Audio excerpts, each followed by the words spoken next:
What is up guys, welcome back to another video. Today we're going to be doing something, well, I actually had plans to do a deck profile, but I realized that after looking at all of these cards that I've opened up in the pack openings, I saw that a lot of the holos just started to warp, and that was definitely quite an issue. I mean, you could see the bend right there already, it's already warping, and I realized, you know what, it's better I actually sort this out right now.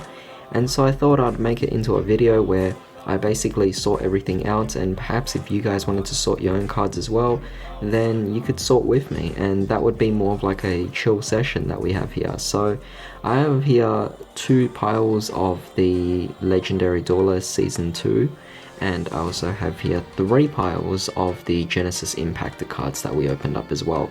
So with that being said, there is quite a few cards, so hopefully we can get through them. But with that being said, we're just going to move these aside first. And I'm actually just going to start off with the Genesis Impactor cards. So the first thing I actually do here is I sort them out into the holos and the rares, of course. So, well, different rarities at least.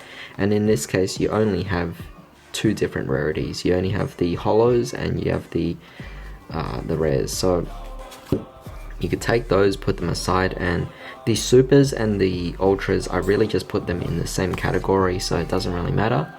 And so I'm just going to look through and see if we could actually get some and put it in their own pile. And then the rares will go into their own.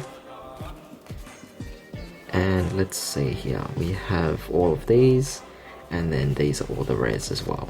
Alright, so now that we have everything here, I'm basically going to sort them out into what they actually belong to. So what I mean by this is I obviously have this and this here, and we're going to sort them out and see if we actually have a playset of every card we want or not, you know. So let's just go through this, and I'm probably just going to speed this up.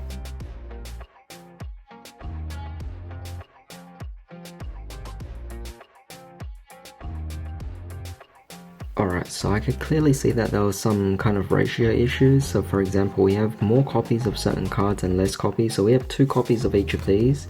We only have 1 copy of this, and we have like 4 copies of these as well. So it's pretty crazy. So 2 copies, 2 copies, 2 copies. We have here 3 copies, and then we have over here 4 copies again. So it's quite a lot. 3 copies over here. We have 2 copies, 2 copies. And then we have 1 copy, and then 1 copy over here. But these are the supers, which is definitely really weird. And of course the ultras, we only pulled 5 ultras out of a lot of packs so far. But with that being said, you can clearly see how difficult it is to actually pull these cards. So hopefully these are just one-offs in the deck, and that way I don't have to worry about them. But as you can see, with cards like these ones, the main deck monsters, it makes you think, are these cards played at 3 of? If that's the case, it's going to be very difficult to get a playset of these, and that is definitely going to be awful. However, the set itself does have like 10 ultras, so the fact that I already have 5 of them, I guess I can't complain too much about them. 5 unique ones, that is. But with that being said, these are all of the holos that we've sorted out. So with that being said, we're going to move on to the rares now and see how we actually go with that. Alright, so I sorted everything out here into main deck monsters, spells, traps, and then extra deck monsters. So now that I have everything sorted out, I'm going to group them into their specific cards, and hopefully we actually have a playset of everything, but I'm pretty sure we do. Alright, so we sorted out everything, we got all the monsters. To be honest, I was actually kind of getting a bit worried for some of them, because we only ended up getting maybe about 4 or 5 copies of certain monsters that seem to be a bit more short printed than others. So same, for example, this card here, Endymion, there was only 5 copies of it, whereas the other ones you could see about like 6 or 7 of them on average. So you could see that there is a certain ratio to these, and that some cards will be more short printed than others. However, I did manage to actually accomplish it and get 3 copies of every single rare, at least for the monsters. For the spells, I think we did the same thing as well. We also got 3 different cards of each, or 3 copies of each card, which is definitely fantastic, of course. And same thing, of course, for the trap cards as well. I also sorted all of these out, and we have 3 copies of everything. Some of them, like I said, are going to be short printed. And as for the extra deck, this one we have plenty copies. We have pretty much everything, as many copies as we actually need. So that's quite fantastic. That pretty much means that with the rares, at the very least, we don't have to worry anymore. We have everything we need. It's more so the holos that we barely got to see anything of. So now we're actually going to take each of these and sort out them into their actual archetypes, and that way it would be quite fantastic for me to actually go through them later on. Alright, so I sorted them all out into their specific archetypes. So for the rares, we actually don't have any monsters whatsoever. They're mostly just super rares alongside all of these rare support cards. So with that being said, it is definitely going to be quite hard to get all the live twins and evil twin stuff, because of the fact that a lot of them will be super rares or higher. Then over here we have the Endymion stuff. It makes sense that we only have one monster because it is focused more on pendulum summoning. But with that being said, here's all the spell cards. It makes sense we're getting 3 different kinds of spell cards for them, for the fact that it is technically a deck focused on spell counters. And finally we have the Drytrons. These, I was surprised to actually see quite a lot of them, but we have plenty of the monsters. I think 3 of each, or 4 of each I think. Well, not 4 of each, 4 different ones, and we have a playset of each, of course.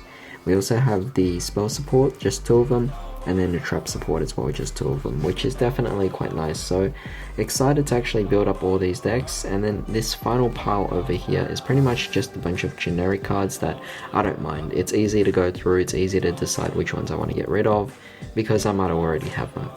However, with that being said, I'm now going to be able to move these aside, and that's essentially me sorting out everything I have for the Genesis Impact pools.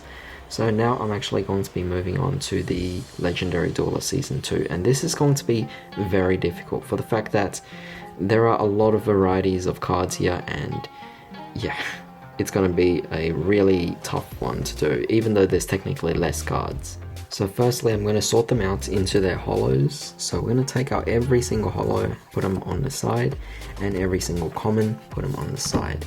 Same thing applies for this pile as well. We only did 2 openings, so we should have only 2 sets of common, well, 2 sets of hollows and 2 sets of commons in this case. And that's pretty much it. It's a really big set for Legendary Duelists, so it's going to be quite difficult. So here's our hollows right now. I'm going to take them right here, and I'm going to sort them out as they are. So I'm just going to do like a speed up version of this.